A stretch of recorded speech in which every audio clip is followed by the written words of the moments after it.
What's going on, YouTubers? This is Nick Rose. Last night I was on YouTube and something was brought to my attention. Just as I was browsing, I started seeing all of these diss tracks. Today's video, I want to talk about YouTube superstars crossing over to hip-hop and to music. Notably, the first YouTuber that I know of that really, truly tried to cross over to hip-hop was KSI. He's released a couple EPs. He has a small but solid discography, and he's actually not that bad. From the front to the back, I'ma reach out like Jack. Man, don't care what the people say. I'ma get to take my own way, take my whole name and own it. Can't control me, you know it. I'ma kill it when you treat me like a motherfucking creep. But lately, I have been seeing this trend of a few different groups of YouTubers making diss tracks about each other, most of whom are vloggers. I think that this all started with Jake Paul and his diss track on Ricegum and Elisa Violet, and how his relationship with her ended, and the breakup that they had, and Twitter, beef, whatever. I don't really fucking care. I really don't give a shit. And you know I kick them out if they ain't with the crew. Yeah, I'm talking about you begging for attention, talking shit on Twitter too. But you still hit my phone last night. It was 4:52 and I got the text to prove. But this started something. Following that, his brother Logan Paul made a diss track to him. Little brother standing on his own 2 feet. Not for long. I'm a dog. You're a puppy. Call you Kong. Let's talk about your garbage that you call a song. And then Ricegum made a song about Jake Paul. Rented cars in that Rollie looking fake too. Let's go back to the bully thing. Listen here. Was it back in middle school or was it senior year? Didn't think you'd get caught like an interference. Then KSI made a song about the Sidemen. The Sidemen made a song about him. Bazinga made a song. Rhoda Shaw made a song about KSI. Now let's take a minute to talk about your mother. How the fuck did she make you and your brother? She gave birth to you, then chose to have another? Each brother's more retarded than the other. And KSI's brother, who also went back and made a diss track to the Sidemen. Simon, you slender looking shit. We fucked the same girl. You got my sloppy seconds, bitch. I hope you bag and tag that bitch and fester in her shit. Whilst you DM to her phone, I was piping her with. I probably have half of that fucked up. I think I was on the right track there. But point is, there have been all these so-called diss tracks lately. In the past couple weeks, there's been maybe 20 from these huge YouTube stars who are trying to now be hip-hop artists. I actually even saw a video of Jake Paul. He had a concert. Jake Paul, who has 2 songs, had a fucking concert. He made people buy tickets for a show for him to rap 2 songs, one of which was It's Every Day, Bro. Let's take a look at that. It's every day, bro, with the Disney Channel.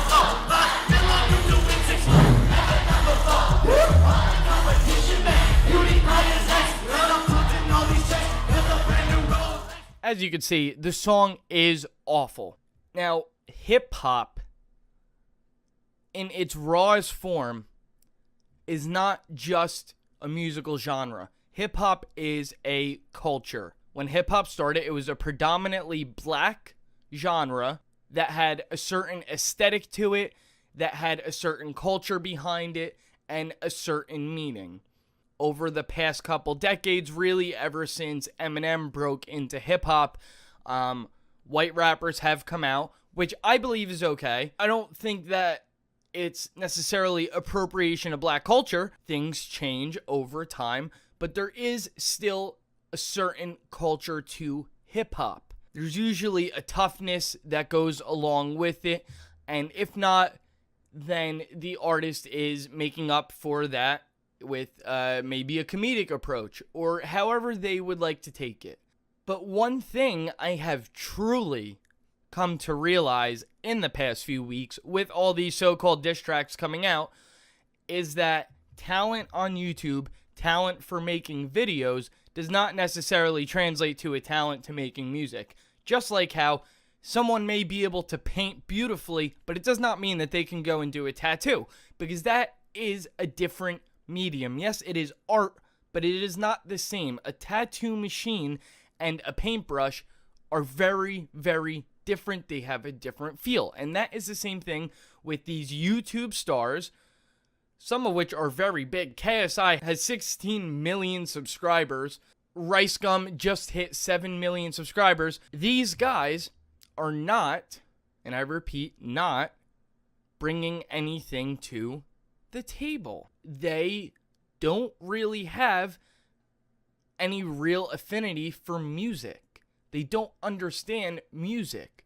To make a song and try to play it off as genuine, I think, is disgraceful to hip-hop, to the hip-hop community, to these rappers who are working and grinding and putting their all into making music much better than what we have seen lately, and they're not getting anywhere yet. These big YouTube stars are coming out, and they're making songs that are getting millions and millions and millions of plays. Doesn't matter how many likes and dislikes they're getting, because they're still getting paid, and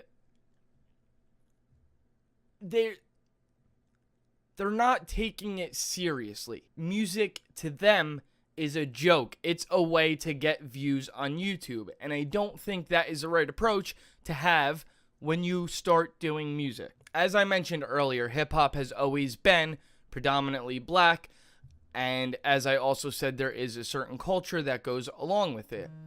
Being white in hip-hop is okay, though, but because white rappers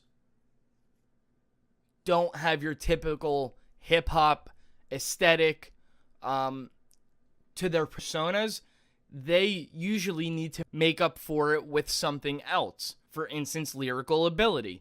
When Mac Miller, who was just a kid from the suburbs, much like these guys who are making these diss tracks, when he became famous, it's because he brought something different to hip-hop, something that we have not seen, something that wasn't just another white guy trying to act black because he thinks that's gonna get him somewhere in hip-hop. That's not what people want.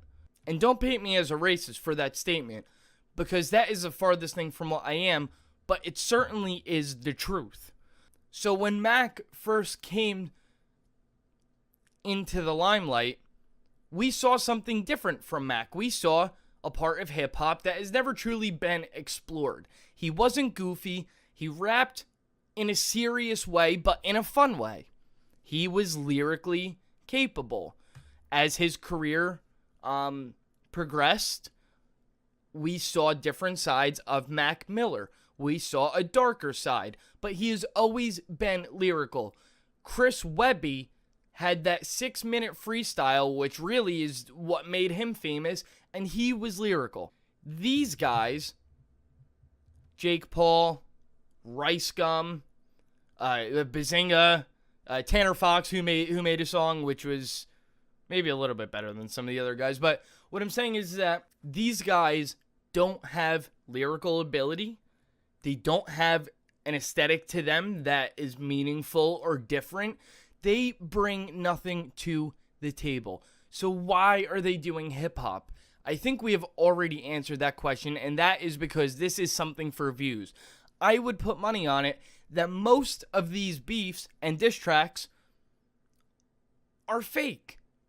They are secretly in agreement to try to make some cash. That's all that it comes down to. I think that that is something that is misrepresenting the hip-hop community, misrepresenting what hip-hop should be and what rap should be about. Not only that, but a lot of these guys have already built up some type of image for themselves. Their fans expect a certain image from them. And trying to cross over into music could distort their image. Because now people don't know what to think. Is Ricegum a YouTuber or is he a rapper?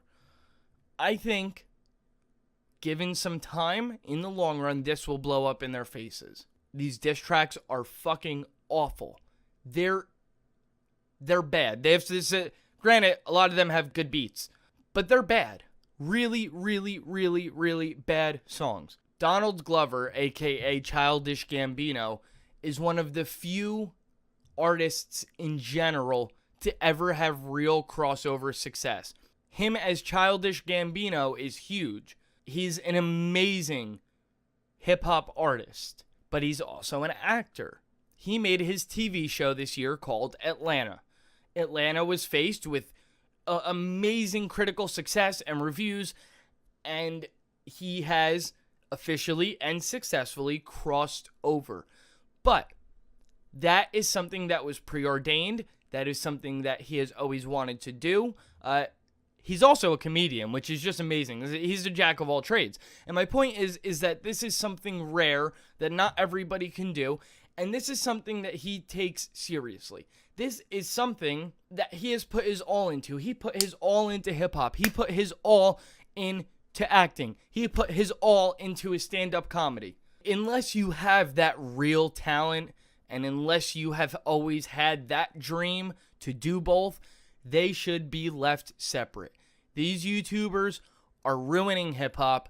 They are giving a bad name to hip-hop. That's not to say that they're going to necessarily take away from guys like Future, Migos, big artists that we see a lot of today. They're not going to take away from it. But for newer fans of hip-hop, people who have not had any real exposure to the hip-hop industry, they may now be turned off from listening. This is not a good thing for rap music. This is not going to bring over some white fans to hip-hop who have had no exposure. Maybe their parents don't let them listen to it. That's not going to happen at all. If anything, this will hurt the genre as a whole. And I think it's almost, in a sense, disrespectful for these guys to just say, I'm going to make a rap video, I'm going to make a song, and it just seems ridiculous to me. Now, I know a lot of you guys are going to disagree. I think a lot of people are going to say, well, it's not about race and this and that. And I didn't really make my discussion about race. It's more or less the culture and aesthetic behind hip-hop that if you're going to be a fan of the genre, you need to understand the meaning of the culture. You need to understand where hip-hop started, why it started, how it started, and I don't need to go into that. If you are a fan of hip-hop, a real fan, you probably already know these things. Guys, let me know what you think down in the comments. Don't forget to subscribe. Every subscriber is helpful to me. And make sure to smash the like button.